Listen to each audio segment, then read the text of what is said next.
It's important to understand what the 5G is doing and what they say it's doing. We're told on the IEEE beamforming document that this technology cooked your eyes like eggs in World War II.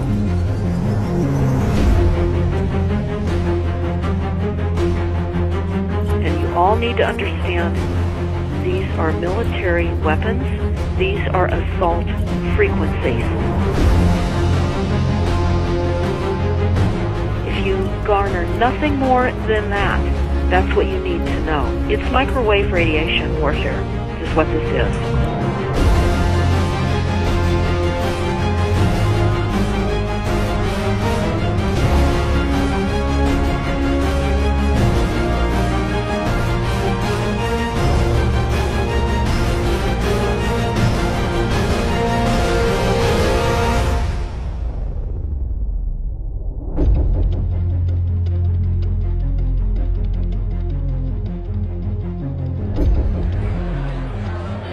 Ladies and gentlemen, please join me in welcoming to the National Press Club Federal Communications Commission Chairman Tom Wheeler. It's an honor to be here at the National Press Club. The first generation wireless, 1G, was voice. The second generation, 2G, allowed both talk and text. Third generation, 3G, the internet, in a limited way. And today's technology, 4G, completed that digital migration. But if anyone tells you that they know the details of what 5G is going to become, run the other way. This video is brought to you by the number 5 and the letter G. And pretty soon, everything else will be too. I have to tell people 5G is a killer. I'm Mark Steele. Anybody who hasn't heard me, I'm a weapons systems head-up display expert, one of the leading experts in the world. I've actually brought cover in relation to this, and the reason I became an expert was because I invented them. What I'm going to say to you today, do not believe a single word I say. Not one. I want you to do your own research. You'll find it's absolutely terrifying. You got your body card? Aye. Oh, good lad. Right, because I can talk to that. This 5G roll-up is a weapon system. I've got a letter with central government because I know about weapon systems more than anything other. In Britain, in a place in the north of England called Gateshead, a scientist there called Mark Steele has been very publicly and actively warning people about the effects of LED streetlights, which he says in Gateshead are emitting now 5G. Right, away, what's the crack? Yeah, lads. I'm just having a word with these Gateshead council workers about replacing these transmitters on these lights that are causing harm and assaulting the community. This is an existential threat to the economy, to the environment and humanity. Well, if these transmitters are everywhere, then everyone's at risk, surely.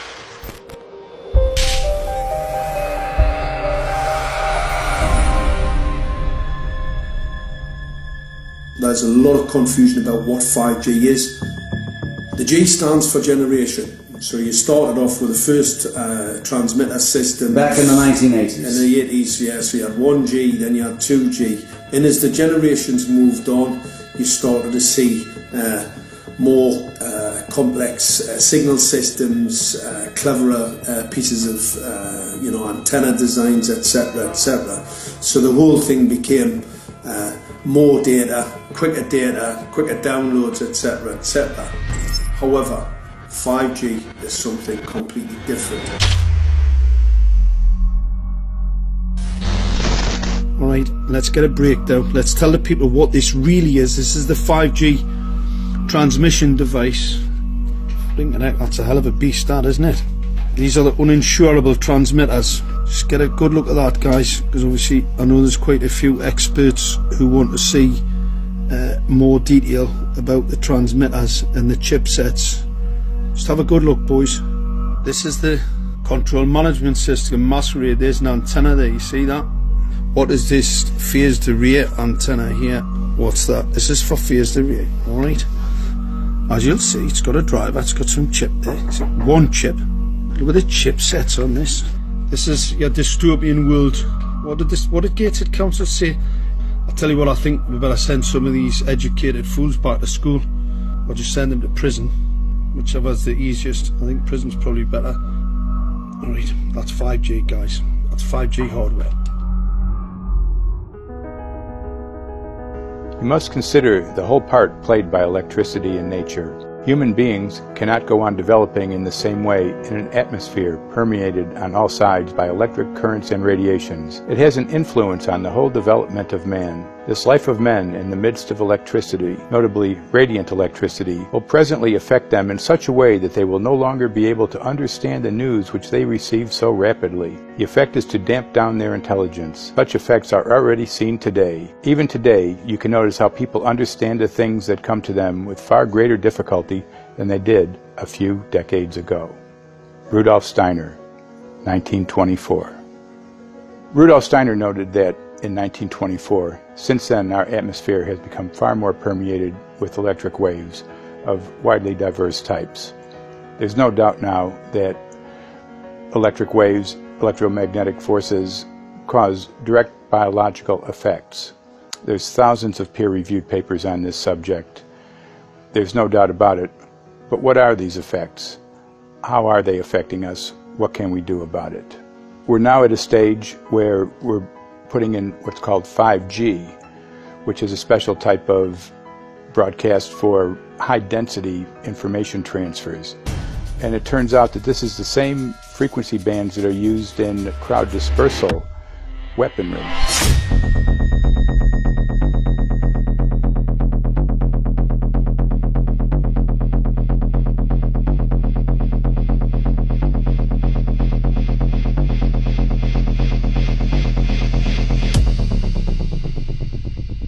5G, first and foremost, is densification. So it's significantly more transmitters in close proximity to a human, and it is also a sophisticated, illegal, unlawful transmitter.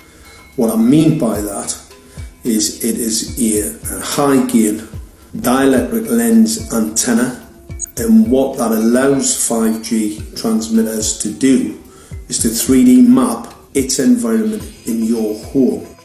The 868 megahertz frequency is specific for battlefield interrogation systems, so sub-gigahertz. It allows the signal to travel through concrete brickwork with ease, and it can actually data gather. It is a target acquiring system. Phased array is basically radar off the battlefield.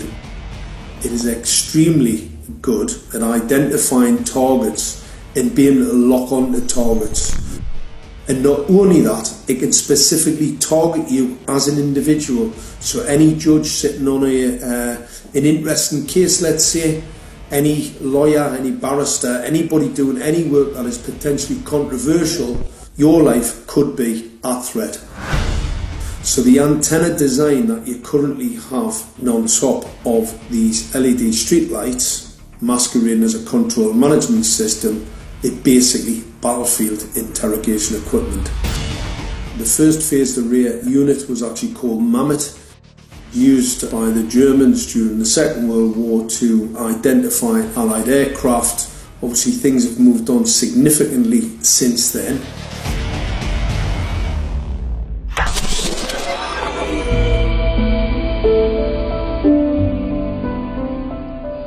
Well, I joined the Royal Navy in 1960, and I specialised in microwave warfare. Radar, obviously, which uses microwave, but they don't just teach you radar, they teach you all about microwaves and other uses. So I understood about microwave warfare and how it can damage people, how it can harm people. Microwaves then were used as weapons, as they are today. It is a perfect stealth weapon, and when governments don't like a group of people, For instance, the ladies who protest at Greenham Common in England about the American missile base they camped, they were microwaved.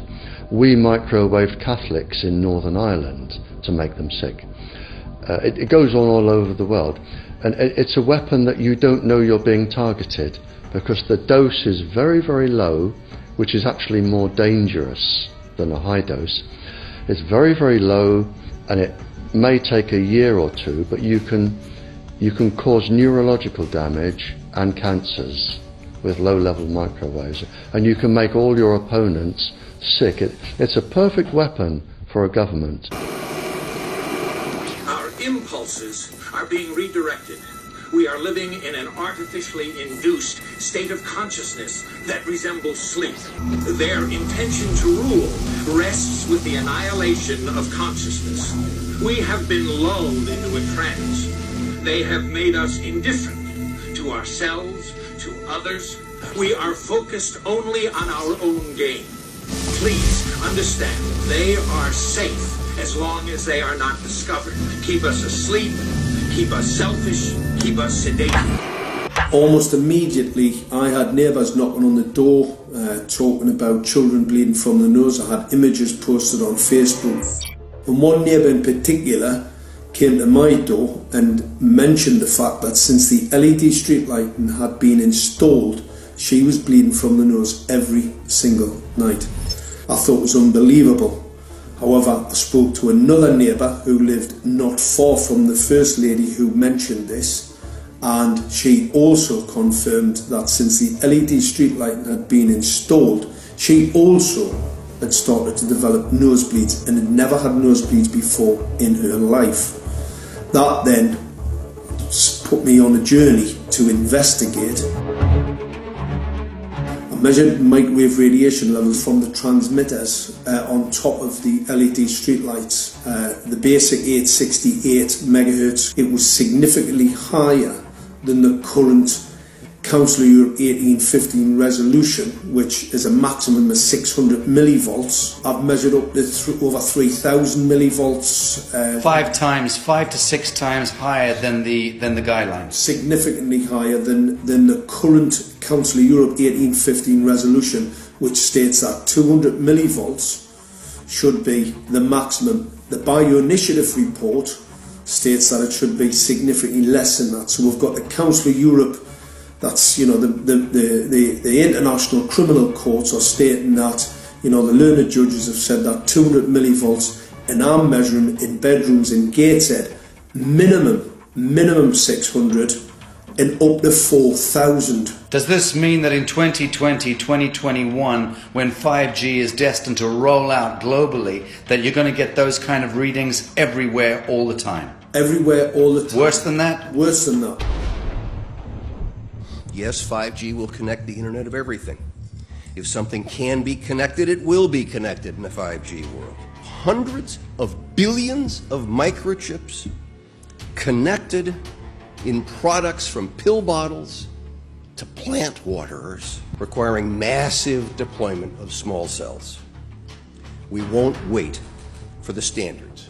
Now, to make this work, the 5G build-out is going to be very infrastructure intensive. We must reject the notion that the 5G future will be the sole provenance of urban areas. The 5G revolution will touch all corners, and that's damn important.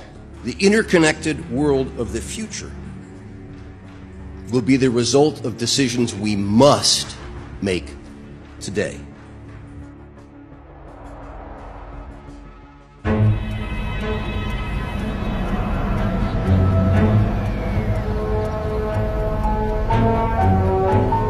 The main issue before us today is Senate Bill 637 and Senate Bill 894, the former by Senator Hugh and the latter by Senator Knopf. We're going to invite the first 4 witnesses in support of the legislation, and that would be John Jones with Sprint, David Lewis and Andy Emerson with AT&T, Neil Krevda with Verizon, and Frank Alcavetti Jr. with T-Mobile. So be straight with me. Is it true? It could be. No, well, very few cases. There was an unfortunate incident out in Iowa. Look, gentlemen, practice these words in front of the mirror. Although we are constantly exploring the subject, currently, there is no direct evidence that links cell phone usage to brain cancer.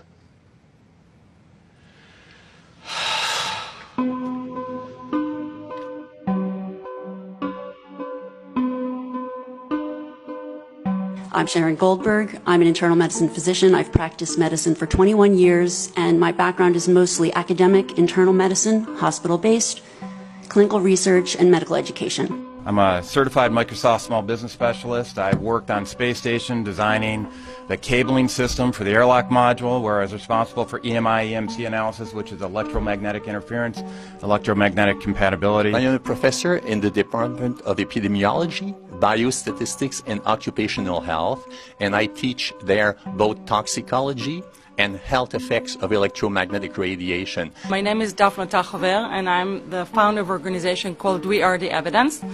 We are an organization that represents the many adults and unfortunately many children who have become very sick from wireless technology radiation.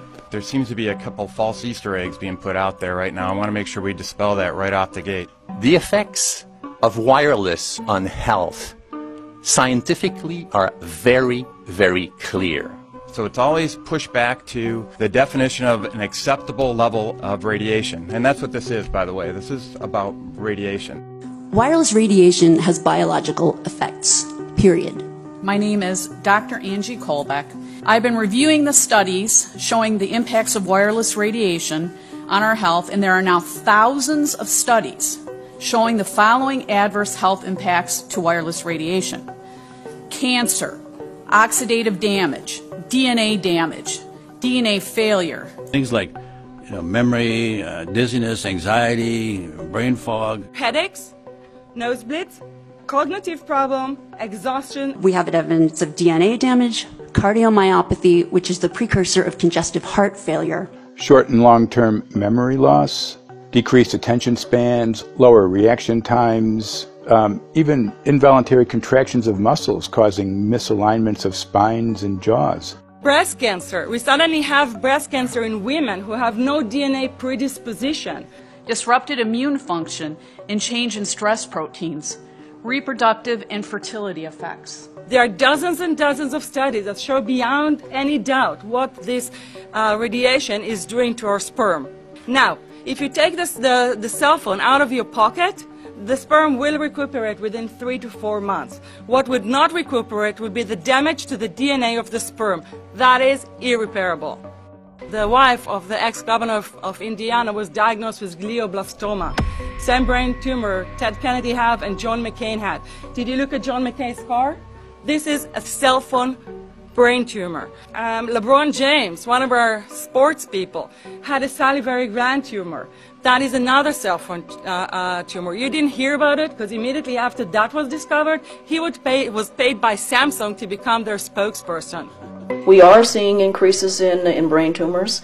We're seeing increases in Alzheimer's. We're seeing increases in all of the neurotransmitter diseases, ALS, Lou Gehrig's disease, Parkinson's. These are all disease systems that are known to be associated with low-level energy exposures. We talk about 24/7, around-the-clock exposure, wherever you are and your whole body. You never get away from it. And it seems from our studies that maybe your immune system can cope with for a time, but it will deteriorate. Then the irradiation will definitely damage cells at a deeper level, and the question is what will then happen. These are out of peer-reviewed papers, so these are not just hypochondriacs thinking that they're doing it. We're having real problems with this. This is no longer a subject for debate when you look at PubMed and the peer-reviewed literature. These effects are seen in all life forms: plants, animals, insects, microbes. So 5G is not a conversation about whether or not these biological effects exist. They clearly do. There is scientifically evidence that is so strong that you can be certain that the standards used by the SCC to manage health effects are wrong.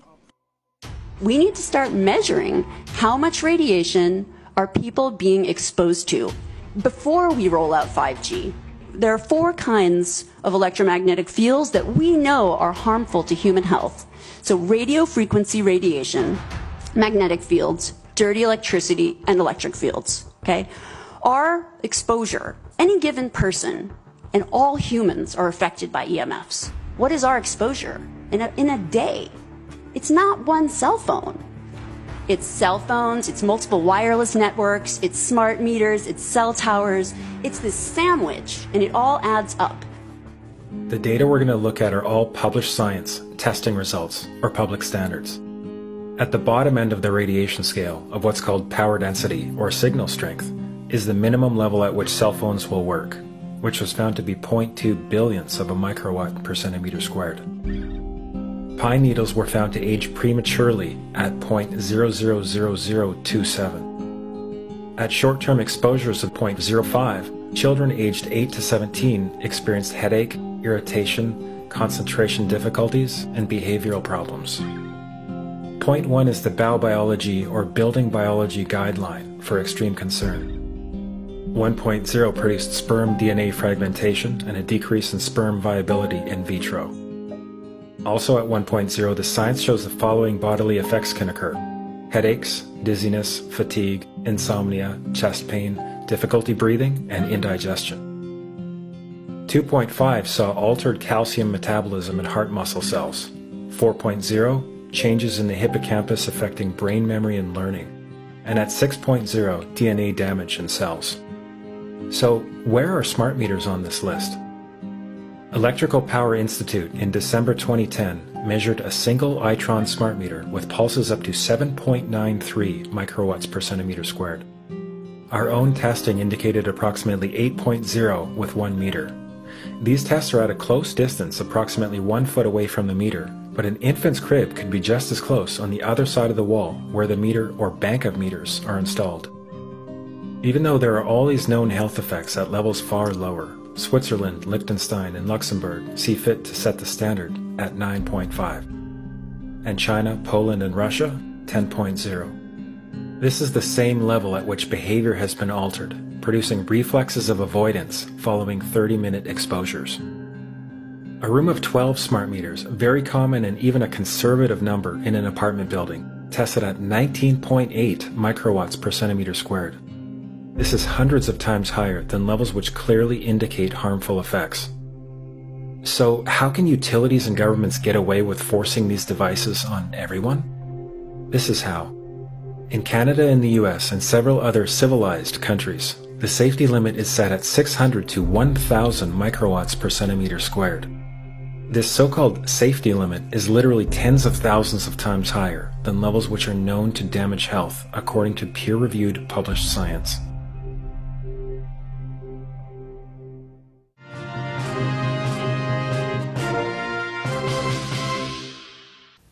Faster, better, more reliable internet. That's the promise of 5G technology, but there is also the peril. Health hazards associated with radio frequency that is higher also and requires more transmitters and antennas. And the stark, simple fact is the health hazards are unknown and unstudied. And that is a sign of neglect and disregard on the part of the Federal Communications Commission that seems unacceptable. There have been no answers so far. The FCC basically has said everything's fine, but in order to reach a conclusion about the health and safety of this new technology, we need facts. Mr. Chairman, thank you for having this hearing. 5G, as you well know, also uses higher frequency waves that don't travel as far and will rely on a network of hundreds of thousands, potentially millions of small cell sites. And the question then is, are there any health implications, any public safety implications to those additional sites that are likely to be located close to homes, schools, workplaces, and closer to the ground? Correct? Correct, Senator. Yes. So my question for you, particularly Mr. Gillen and Mr. Perry, how much money has the industry committed to supporting additional independent research? I stress independent research. Is that independent research ongoing? Has any been completed? Where can consumers look for it? And we're talking about research on the biological effects of this new technology. Thank you, Senator. I think, thank you for your focus on the issue. Safety is paramount, and as you alluded to, we rely on the expert agencies, we rely on the findings of the FDA and others as to the requirements to keep all of us safe.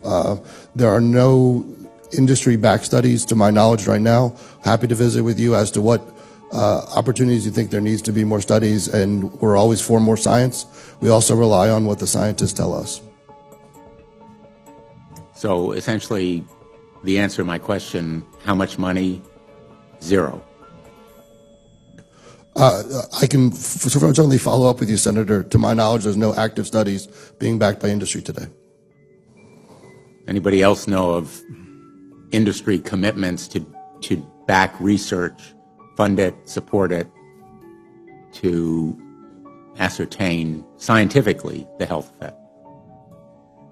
No, I'm not aware of any. So there really is no research ongoing. We're kind of flying blind here, so far as health and safety is concerned. Thank you, Mr. Chairman.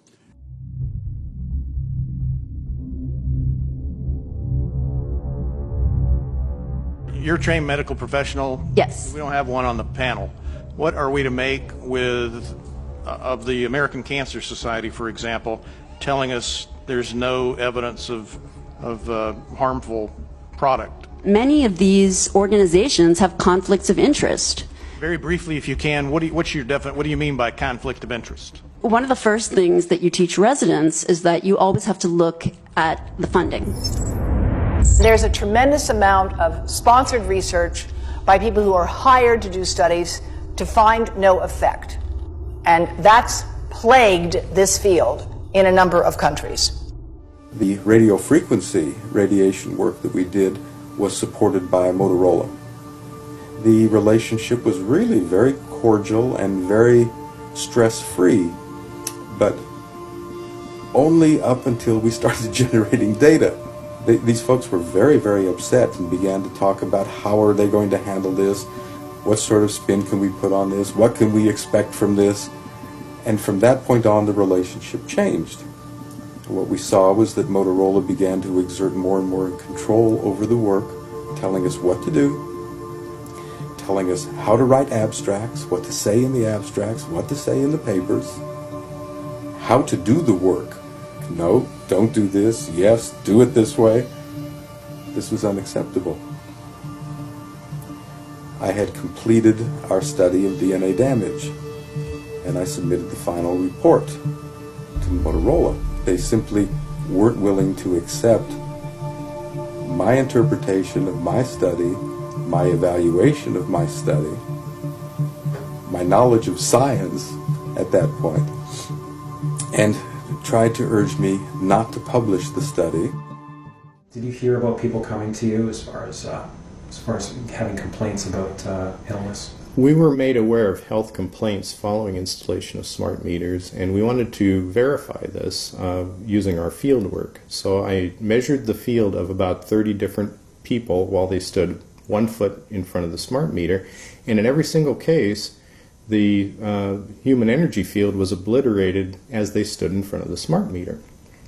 So in our first slides, what we see is normal cells, and the structure of the cells is intact and sound. This is what we would expect from a normal sample. So after 2 minutes of exposure in front of the smart meter at about 1 foot away, we see a totally different story. Sample 1, you can see a lot of degradation in the cells. The cell walls have been broken, and you see changes in the cells which are called mycoplasma. It shows a mutation to the cell. In the second sample, we see a different type of degradation to the cell membranes. You can see a corrugation here. This is called bottle cap formation, and it's known that this occurs due to oxidation or exposure to free radicals. So this third subject, when we did her sample, she had to be pulled away from the meter after 45 seconds because she complained about an increasingly severe headache.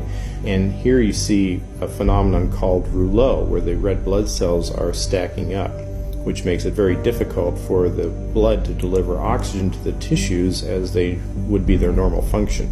Every single one of these is a degradation. Every single one of these shows a trauma to the blood cells, and that came from something, and the only variable was the smart meter.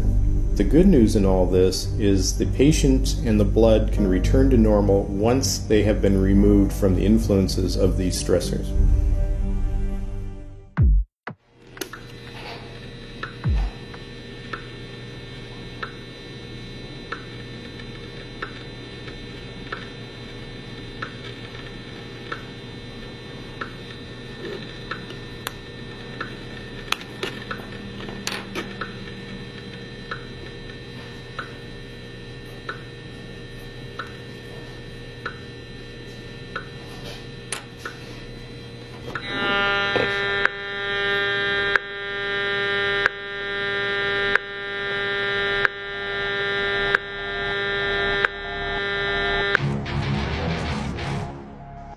Some of the effects that we can look at, well, one thing is just our regular Wi-Fi, 2.4 gigahertz.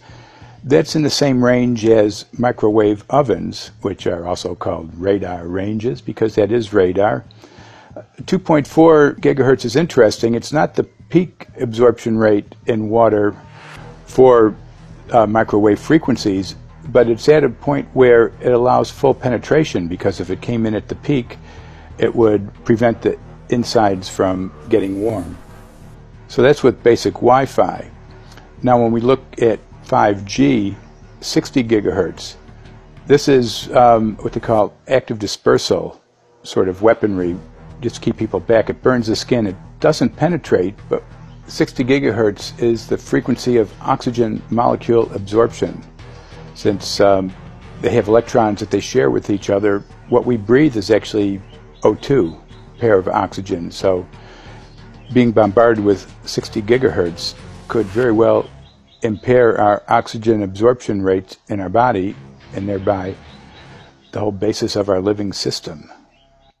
Martin Pall says, putting tens of millions of 5G antennas without a single biological test of safety has to be about the stupidest idea anyone has had in the history of the world. So assessing all this, we have experts in various fields: military EMF weaponry, biological effects on humans, firefighters that are getting cognitive impairment by being there in them, countries that are banning these sort of technologies around schools because of the impairment to cognitive. Let's weigh that up in light of what Rudolf Steiner said in 1924 about just mere radio causing the impairment of cognitive functions on people, that they can receive news from around the world, but they can't understand it as well because of the effect of the electricity. We have to say, something smells sinister here. With the 5th generation, it's actually a whole new ballgame. It's not using the same technology. They're switching to military-grade millimeter wave technology. And when you look at this technology, I mean, if you go and look at DARPA reports, come and look at some of the patents that the United States military has put out on what they can do with psychological weapons, all sorts of things, crowd control, active denial, anything you can think of. This is what they can do with 5G. So any type of military application you can think of which has an electromagnetic base, they can do with 5G. And they're putting this out blanket across the population. Ladies and gentlemen, the President of the United States. Good evening, my fellow Americans. In the councils of government, we must guard against the acquisition of unwarranted influence, whether sought or unsought, by the military-industrial complex. The potential for the disastrous rise of misplaced power exists and will persist. We must never let the weight of this combination endanger our liberties or democratic processes.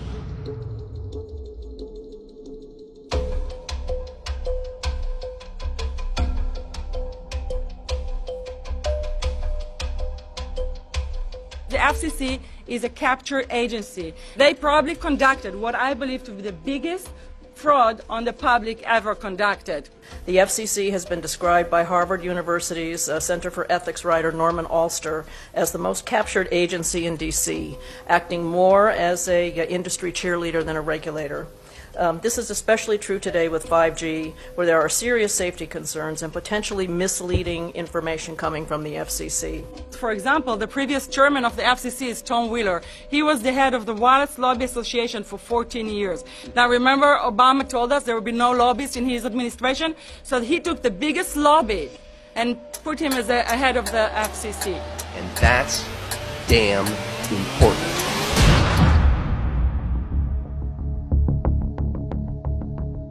In 1993, the FCC started a rulemaking to adopt the IEEE regulations on this issue.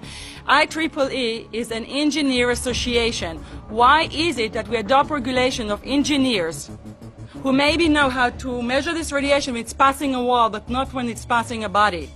All our health agencies objected it, saying that it makes no sense to adopt engineer association, that they had not even one biomedical person on their team. They are effectively indemnified against adverse health impact lawsuits when the acceptable limits are higher than the limits actually shown to show harmful health effects. The FCC guidelines were developed for short-term exposures, 6 minutes, 30 minutes, depending on it's a phone or an outdoor exposure. And they have absolutely no connection to the biological effects that have been very clearly summarized in the Bio Initiative. So as you can see, there's a number of individuals in this room today that have serious concerns about this as regards to their health. If one of your companies decides to put one of these small cells up at a pole that's within, say, 50 feet of one of their houses, what recourse do they have to say, is there a way to move it somewhere else?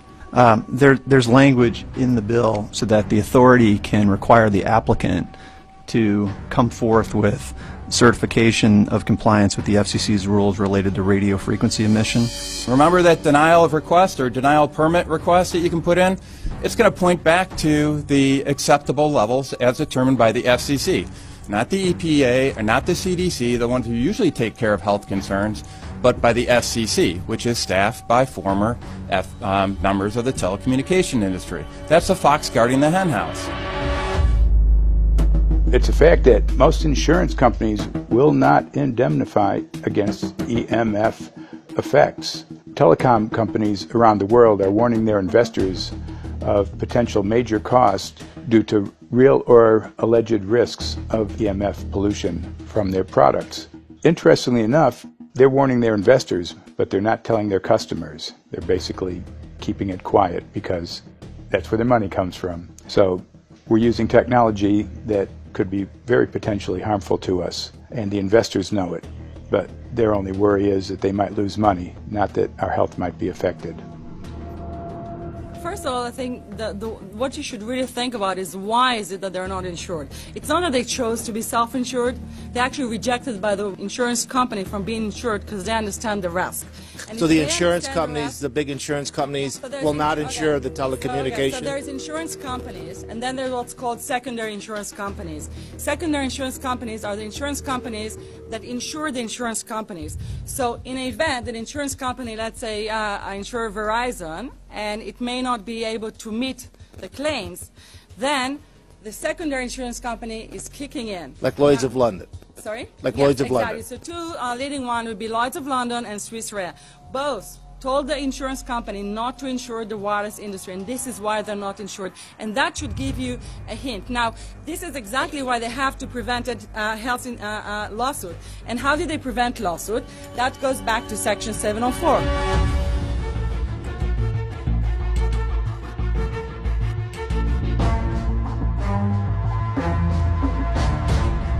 Section 704 was passed in 1996. This is how our rights in regards to health were taken away by the wireless industry.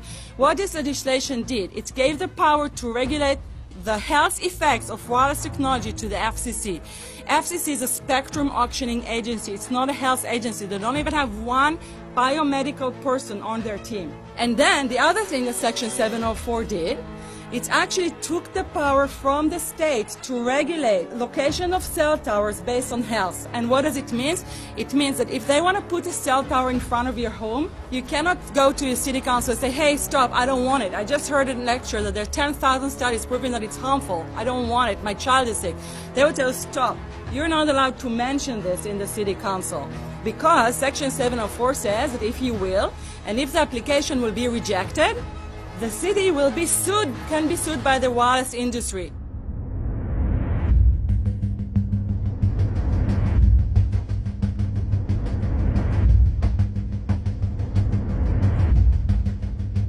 A major U.S. government study on rats finds a link between cell phones and cancer. Very first government study linking the radiation from cell phones to cancer. Two-decade, $30 million federal study out today found there is some evidence of a link between cell phone radiation and brain cancer. Professor, what is the NDP? I've heard that study several times. NDP is what? So it's a $25 million study on the rats and mice that was supposed to demonstrate that there were no effects of radiation below thermal. And in fact, it demonstrated exactly the opposite. And it follows on the heels of two major studies on animals that said exactly the same thing. And that study was designed perfectly to make sure that it cannot be challenged, that there will not be any doubt. That's why it took them 14 years. That's how they prevented discussion of health. And why do they want to prevent discussion of health if there's no problem with health? Simply put, FCC is completely unprepared, unable, and possibly unwilling to oversee 5G for safety, even as it barrels toward us. They are falling back on tired definitions and panaceas long since disproven by science. To make matters worse, recent FCC rulings and numerous industry-friendly bills passed at state and federal levels between 2016 and 2018 removed the last vestiges of local and state review over infrastructure siting, just when we need it the most. When those first studies were performed years and years ago, nobody knew about the importance of the microbiome, the role of the microbiome and the immune system, and even less the role of the microbiota inside our brains, that is, the microbes that are normally resident inside our brains, whose influence on brain function is nothing but immense. And you may think, well, who cares about the microbes? The less microbes we have, the better it is. Well, we know by now that this is not absolutely the case, because microbes are truly essential for the development and function of all our organs and systems. Our immune system is based on the microbes we have in our gut. And our brain also has microbes that influence its function. In tests, it's been found things like mold. If you grow mold inside a Faraday cage, it'll grow one way, and then even if the electromagnetic fields are around, take the Faraday cage away and some sort of 600 biotoxins are developed within the mold because of the effects of the EMFs upon it. Electromagnetic fields, even of weak quality, have an effect upon our microbiome, which is really essential to our whole being. This is going to eviscerate microbial DNA inside human beings, which is our effective operating system, number one. So it may not impact human DNA in laboratory experiments right now, and they're saying it doesn't impact human DNA. But given that human DNA is less than 1% of the cellular DNA in the human body, the rest of the cellular DNA is microbial, and we know that this will eviscerate microbial DNA. So we're talking about a takedown of the operating system of human beings. Exactly. I couldn't have put it better myself.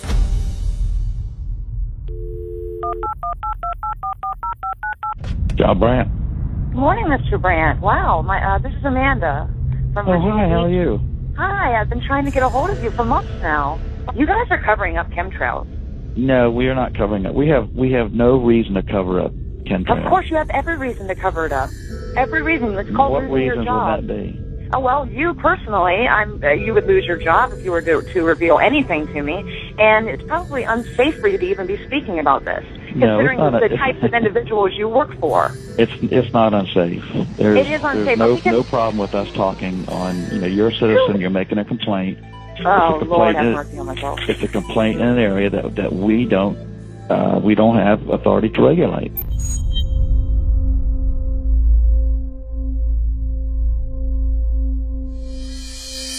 So the connection between chemtrails and 5G.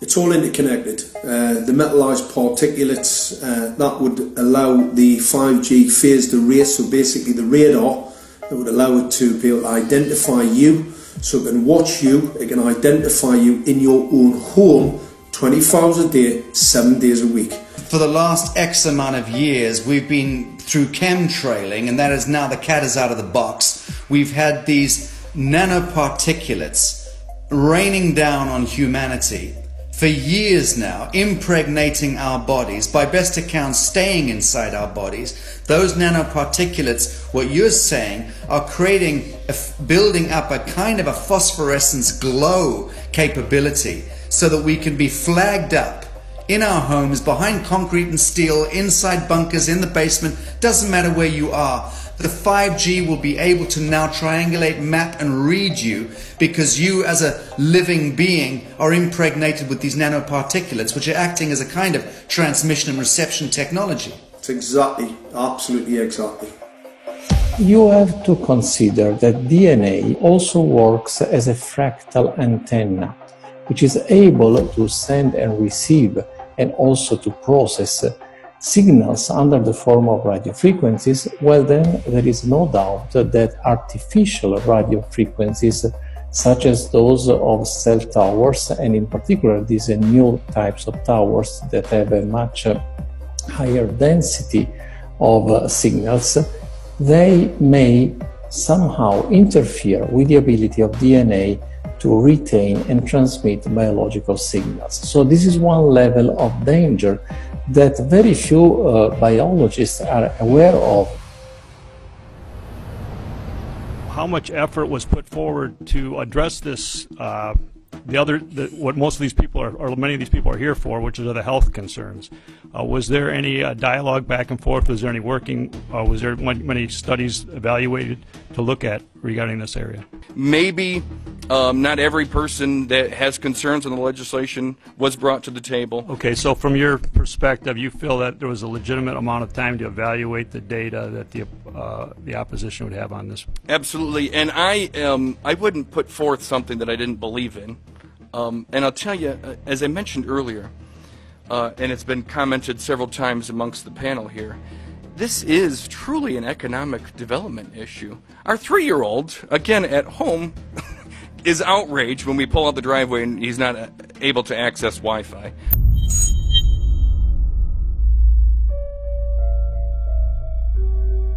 I think anyone who puts Wi-Fi into a school should be locked up for the rest of their life. I really do. I think they're not fit to walk on the surface of this planet because they haven't looked at the research, and whatever incentive they have, it is not worth the genetic problems that parents are going to face with their children when they're born. France has banned Wi-Fi in nursery schools and put warnings out for regular schools because they're finding there's impaired learning capacity in children when they're around Wi-Fi. And they have to put up warning signs where they put Wi-Fi transmitters. When I got sick and I learned that they're putting Wi-Fi in the schools in Israel, I was very sick at the time, but I could not tolerate the thought that children in the schools will become as sick as I have. And after a few months of correspondence, I submitted a Supreme Court case in Israel to ban the use of Wi-Fi in the schools and replace them with wired network. The 4 top diseases that kill our children, our young adults right now, are brain tumors, thyroid cancer, testis cancer, rectal cancer, everywhere we put our cell phones. And a lot of our children are sick and they're being misdiagnosed and mistreated because the wireless industry has put billions and billions of dollars in the past 30 years to mislead the public as to the health effects and keep the public uninformed. We are performing an experiment on children. We are exposing children to microwave radiation for 6 hours during every school day. We have had absolutely no studies looking at the long-term effects of this radiation on young people or even on adults. A considerable amount of research shows that developing brains and bodies of children are much more affected than adults. And there are clear indications of a link between increased electromagnetic fields and autism spectrum disorders. We took 10 autistic children and went back to the sleeping location where the mother was when she was pregnant with that child and compared it with the sleeping location of a mother that gave birth to healthy children. We had 10 mothers in that group, 10 mothers in this group, and in the group of the autistic children we found that the measurements that we got for the microwave exposure was elevated compared to the group of children that were normal. The fetus is affected.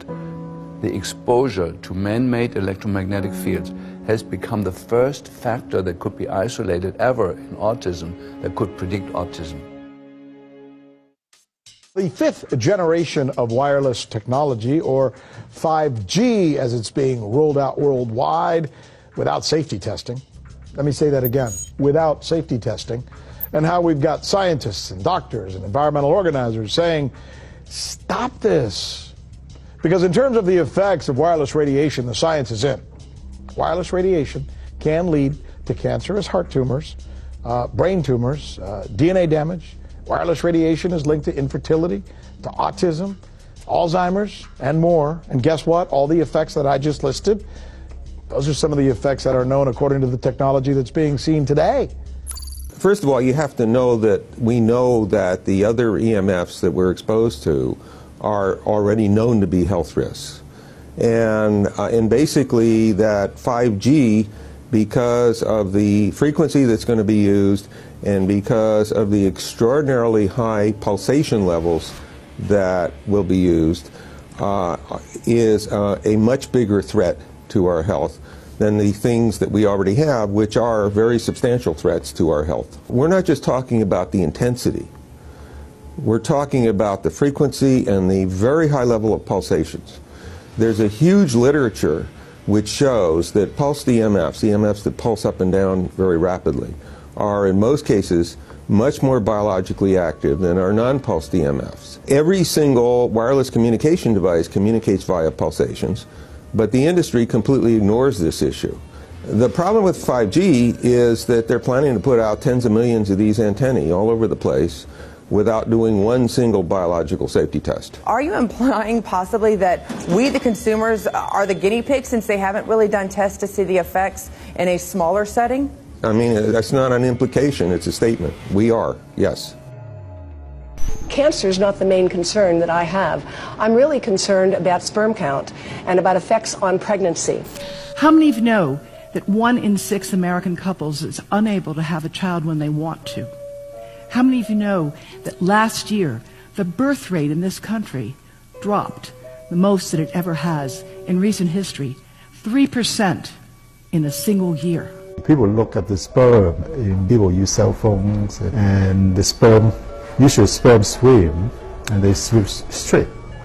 But if you expose them to radio frequency, mobile phone waves, they swim in circle.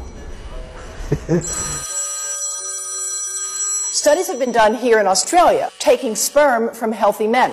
And one test tube gets exposed to cell phone radiation, and one test tube is not exposed to mobile phone radiation. And then the results are evaluated. And this is a measure of vitality. We measure how well the sperm swim. This is a measure of motility.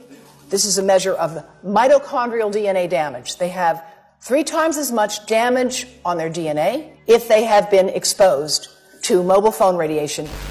The data on that are rock solid. Cell phones can damage sperm quantity and quality.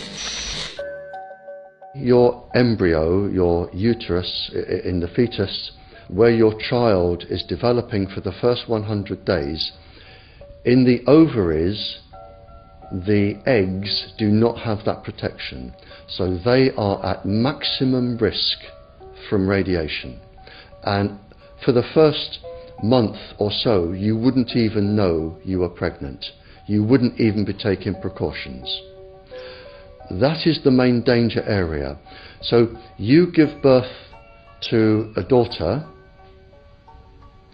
but her ovaries are now contaminated. She may be normal, she may be genetically damaged, but her ovaries are at the most risk.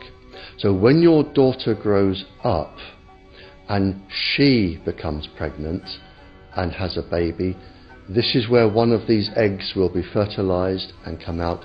So the real damage here is your grandchildren. That is where it is going to show most. Do you think that there is a chance that within the third generation of females they may be irreversibly sterile? Not in the third generation, but in the fifth generation, and that would for humans be something in the order of 150 years ahead of us. And of course, then it's too late to say that you are sorry, and it's very too late to say stop.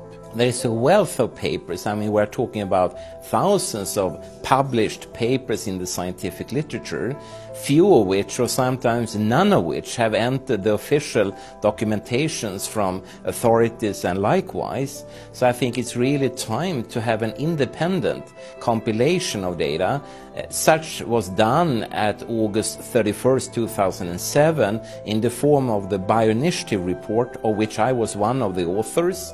And then we put together approximately 2,000 scientific references on a little bit more than 600 pages, clearly saying that if you, for instance, if you are a rat or a mouse or a cell or a molecule, you should definitely not allow yourself to be exposed to this. And in the meantime, we have this full-scale experiment using our own kids. One interesting case, John Patterson, he was a telecommunications engineer in Sydney, Australia. Very brilliant man. For 20 years, John tested Telstra digital systems. Over the time, he realised the dangers of electromagnetic radiation. It disrupts the bioelectric system of your body, which is really your brain, your nervous system, how your muscles talk. And he tried warning of these effects through different agencies, through his company. Got all the test gear out and measured it and drew up a report, and I was immediately removed from service. Finally, in 2007, he took matters into his own hand. He commandeered a used British Army tank and went and destroyed 6 cell phone towers in Sydney, Australia, because he wanted to stop this. He was trying to make a point. The message was that how dangerous it was. You know, these people were elected by us to manage our infrastructure in a responsible manner. That is the sole purpose of government if it's going to exist at all. And if it doesn't do that, then it has no right. It is invalid. So we need to pull this infrastructure down. We really do. But in order to do that, I mean, we can't just be some violent domestic terrorist. You've got to bring this awareness to the people that these towers are doing them damage. You don't need bandwidth that fast. And they're not doing it so you can download movies quickly. They're doing it so they can track every single thing you do and bring in this social crediting system to control even everything you think. There's a story about a lady called Claire Edwards. She was a United Nations staff member, and she was warning of the potentially catastrophic dangers of 5G technology. I took the issue to the UN Secretary General, Antonio Guterres. He is a physicist and electrical engineer, and lectured on telecommunication signals early in his career, yet asserted to me that he knew nothing about the dangers of 5G. Current public exposure levels are at least 1 quintillion, that's 18 zeros, 1 quintillion times above natural background radiation, according to Professor Olle Johansson of the Karolinska Institute in Sweden.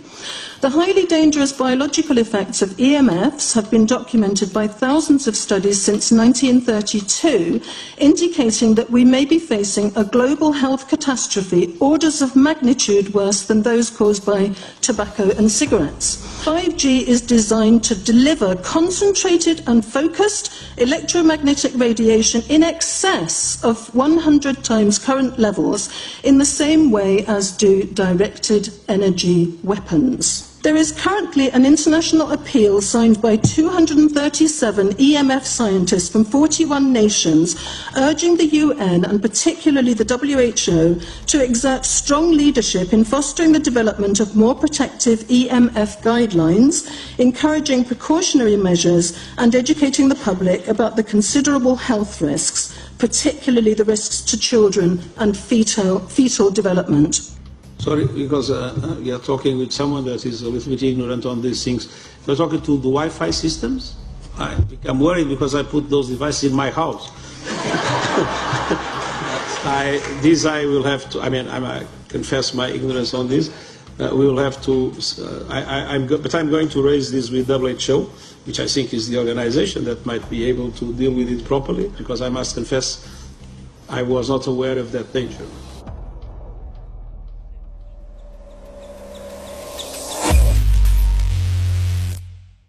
In 1996, when the Telecommunications Act was passed, in it was a provision essentially that kept local officials from addressing health issue concerns when approving or not approving a cell tower. So that's correct. But then something new is happening. We've talked a lot about it on the Solari report, thanks to Jason Bowden-Smith and his website EMF Warriors. But this is new. This is very, very new. So you're basically, sending out an appeal on something that in one sense hasn't happened yet. This is not just an incremental change. This is a big step up. It's a sea change. An onslaught's not an improper word. It's a bombardment. So instead of a cell tower 1 mile or 2 miles from you and you still have cell phone service, we're going to have antennas every block, and some poor soul is going to have one mounted to a utility pole maybe less than 20 meters from their home. So this kind of, invasive bombardment with this many antennas, I mean, just in 1 square mile, if you do the math, 1 per block and 16 blocks per mile, that's about 250 antennas per square mile. The millimeter wave is untested. Former FCC Chairman Tom Wheeler openly said that they don't plan to test. We won't wait for the standards. And then our appeal also addresses the fact that there's a plan to roll out 5G through satellites in low Earth orbit. So 20,000 satellites, which will cover every square foot of the planet with a 5G signal. 6, 5, 4, 3, 2, 1. Night after night, politicians and other leaders were telling Americans that Sputnik revealed that we were at great risk. Not just our pride, but our security is at stake. If Russia wins dominance of this completely new area, well, I think the consequences are fairly plain. Probable Soviet world domination. We choose to go to the moon in this decade and do the other things, not because they are easy, but because they are hard. Because that challenge is one that we're willing to accept, one we are unwilling to postpone, and one we intend to win. Welcome, everybody, to the White House. This is White House 5G Summit. My name is Justin Clark. I'm the Director of Public Liaison, and we are thrilled to have you here today. Really happy to be joined by a lot of leaders in industry, members of Congress and the Senate, White House leaders on this, and people from the FCC. Before we start, one, we are government, so don't assume we know anything, okay? I do agree. I don't know anything. I have become accustomed to giving speeches in my new position on subjects about which I frankly know very little, and we need more cell towers and connections in Connecticut, my home state. It's ridiculous.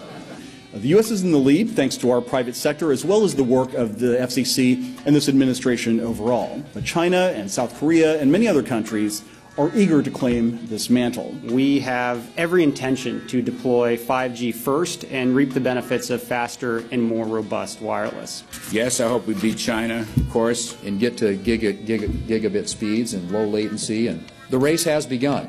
Let there be no mistake.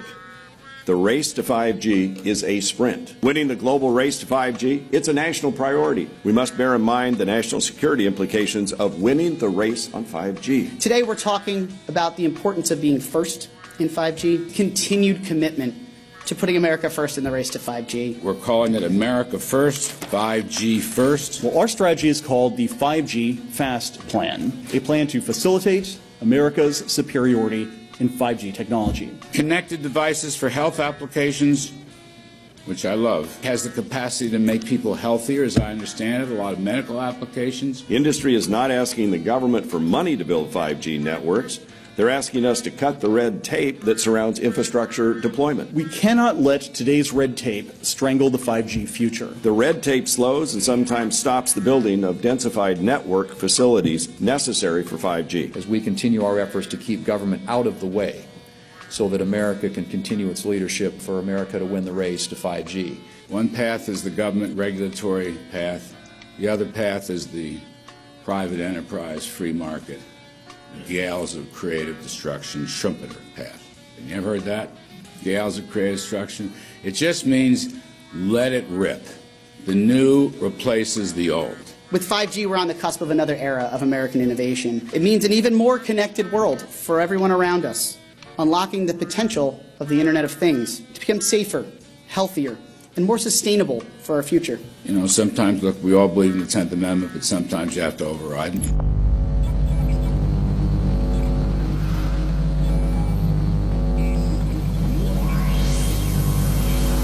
By the way, the 1996 bill permits that kind of override.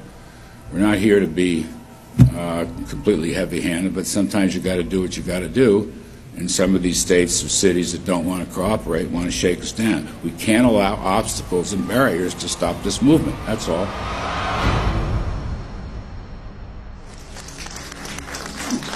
And this happened in Canada. I mean, there were some activists I was working with up there that said, well, you know, we won a victory. We got the Public Utilities Commission to allow us to opt out. And I said, boy, that's divide and conquer. They just got rid of the people that were raising hell.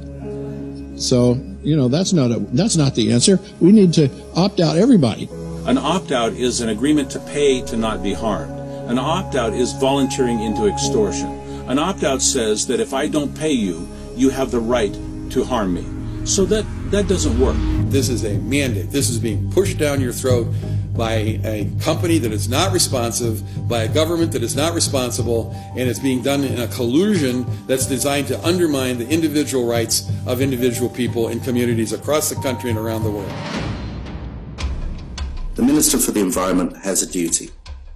His duty is primarily to ensure that there is cleaner, better, healthier environment for people in this country. It's a simple duty. He also has a responsibility in regard to science and innovation to make sure that that happens.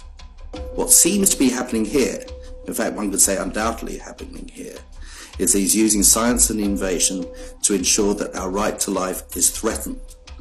There have been no public debates. There is no public discourse.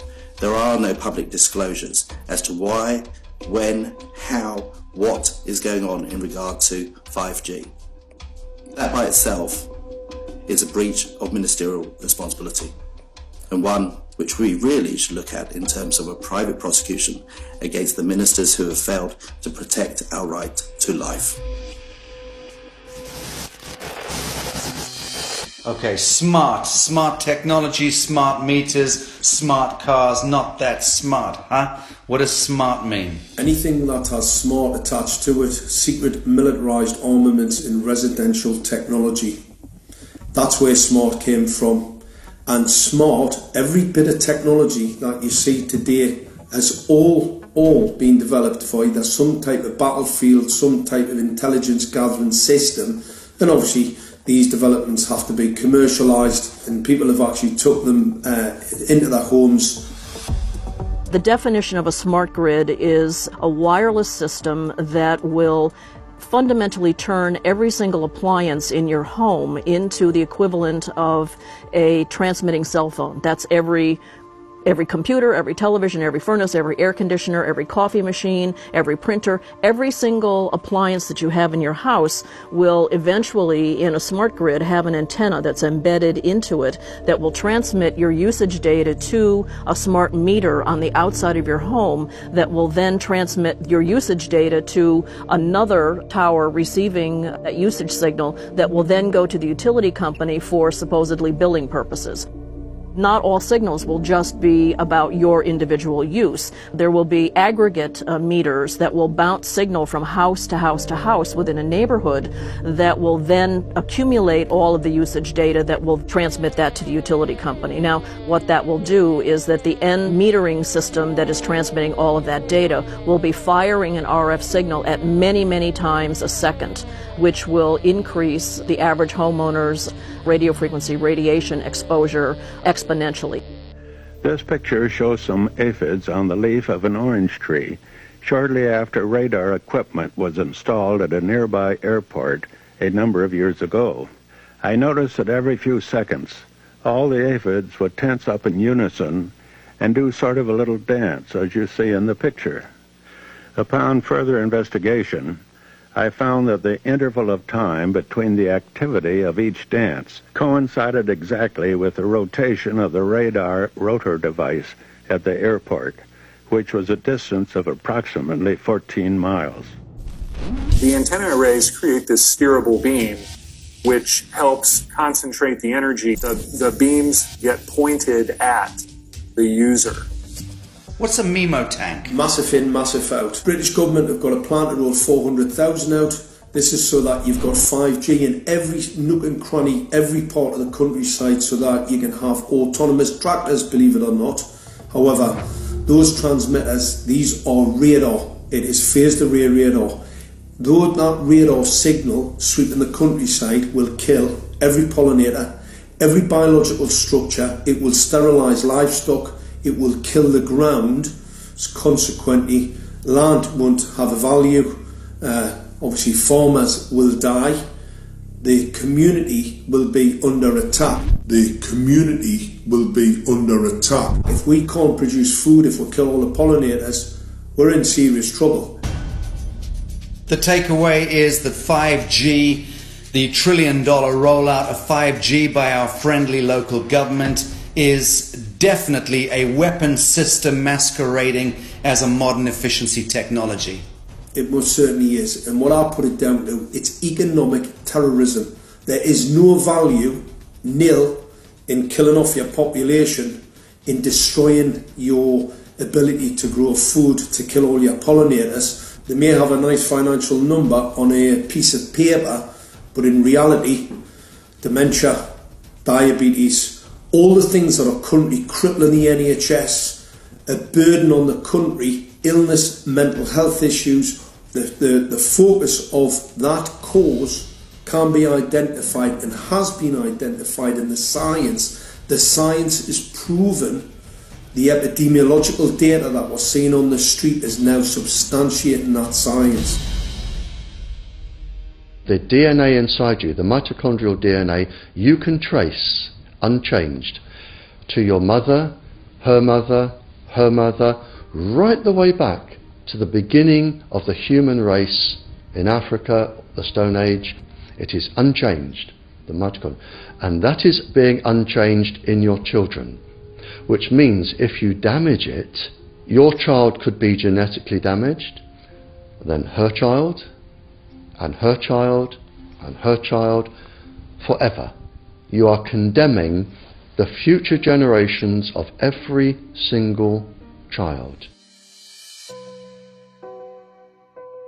There is, however, a light at the end of the tunnel, or there is some ray of hope. Thanks to the principles of biological quantum entanglement that we have learned how to exploit in the field of biology and medicine, now we can transfer the information from the microbial DNA to the human DNA. And in so doing, we can train, so to speak, the microbes to withstand whatever extreme condition they are exposed to, including this new technology. And then we can train them to transfer this resilience of theirs to our DNA.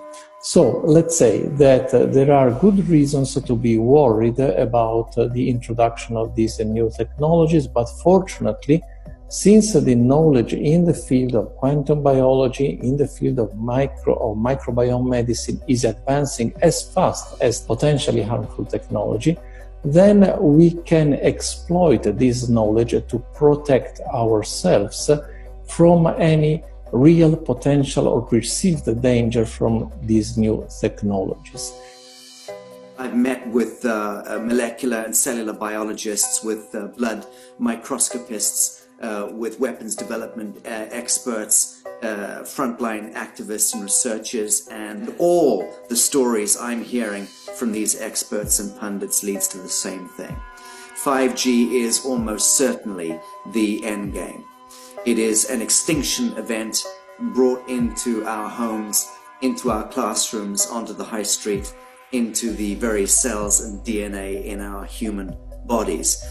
It is such a perilous threat that it is almost impossible to imagine, let alone describe. When the 5G signature goes live, it will tap into a multitude of satellites which are in geosat orbit around the surface of the Earth. Millions of surface antennas will pick up that signaling and will then scatter the signaling into hundreds and hundreds of millions of different micro antenna systems set up on street lamps and even in your home, which you're not aware of incidentally. The LED light bulbs in your home invariably contain the micro or nanotech lens flare capacitors which will receive the 5G signaling, and it will proliferate the 5G signaling everywhere by exploding the signal into billions of photons which will target everything all at the same time. This is stealth technology. This is invisible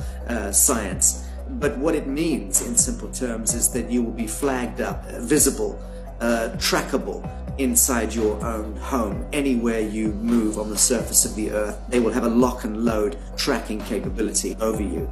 You will be visible to invisible masters, each one of us, all the time. Today, our governments and the corporate sector have managed somehow to infiltrate the mainframe of our civilization and are pushing through a $20 trillion infrastructural rollout without any, and I mean without any, health science running behind it.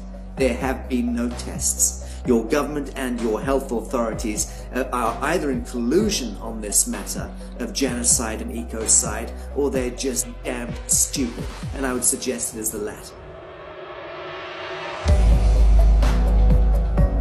Shame on the technologists and the electricians who are furthering this technology in our homes, in our offices, in our streets. Shame on the legislators and the parliamentarians and the troglodytes and bureaucrats that proliferate our society today. Shame on that echelon for putting their signatures to contracts which allow the fast tracking of this technology into our homes and onto our high streets. Shame on the parliamentarians and international leadership whose wet ink signatures and seals of office are sanctioning and permissioning the rollout of something which is arguably the greatest threat to humankind. Shame on each one of us who now fail to get up out of our homes, walk out of our front doors and challenge every so-called authority who dares to violate our bodies, our homes and our future generations.